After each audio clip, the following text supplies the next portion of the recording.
Mythology it's not only a myth, it's fulfilled with the emotions and values. ఈ movie చూసిన తర్వాత ఈ point అయితే నాకు బాగా అర్థమైంది. దేవుడి మీద భక్తి ఉండాలి, ఆ భక్తికి కారణం భయం కాకూడదు, ఒక ఎమోషన్ అయి ఉండాలి.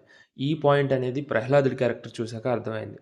ఈ ప్రహ్లాదుడు ఉగ్ర నరసింహ రూపంలో హిరణ్యకశిపుడిని వధించడం, ఈ స్టోరీ లైన్ అనేది మనం చిన్నప్పుడు బుక్స్లో చదివాం కదా, ఇదే స్టోరీ లైన్ మీద ఈ మూవీ మొత్తం రన్ అవుతుంది. కాకపోతే దాని వెనకాల ఉండే ఇంకా ఇన్డెప్త్ స్టోరీని తెలుసుకోవాలంటే ఈ మూవీని మీరు ఖచ్చితంగా చూడాలి. మూవీ బిగినింగ్ నుంచి ఎండింగ్ వరకు ఎక్కడ బోర్ అయితే కొట్టదు. ఎస్పెషల్లీ సెకండ్ హాఫ్ అయితే ఉంటుంది. లిటరల్లీ గూస్ బంప్స్ అయితే కంటిన్యూస్గా వస్తూనే ఉంటాయి.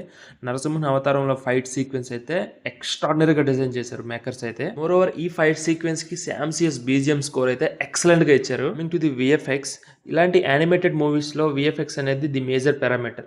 కాకపోతే ఇక్కడ వీళ్ళు సక్సెస్ అయ్యారని చెప్పుకోవచ్చు. ఎందుకంటే కూల్ అండ్ క్లీన్గా చాలా బాగా ఉంది విఎఫ్ఎక్స్ అయితే. ఎక్కడ హడావిడి లేకుండా చాలా సింపుల్గా బాగుంది విఎఫ్ఎక్స్ అనేది. And it's not a regular kind of film, it's a different kind of film. చాలా అరుదైన చిత్రం, చాలా రేర్గా వస్తుంటాయి ఇటువంటి మూవీస్ అయితే. Definitely watch in theatres. And పిల్లలకి మనమైతే మైథాలజీ చెప్పలేం, చెప్పినా వాళ్ళు కూర్చుని వినే రోజులైతే కావవి. సినిమాల రూపంలో అయినా సరే వాళ్ళకి మైథాలజీ నేర్పిద్దాం. Please do watch it with your kids.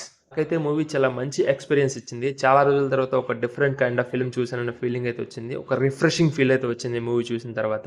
And ఈ మూవీ 3Dలో రిలీజ్ అవుతుంది అన్నారు. కాకపోతే మా సైడ్ అయితే 2Dలోనే రిలీజ్ అయింది. అండ్ మీ సైడ్ ఎలా రిలీజ్ అయింది, 2Dయా 3Dయా?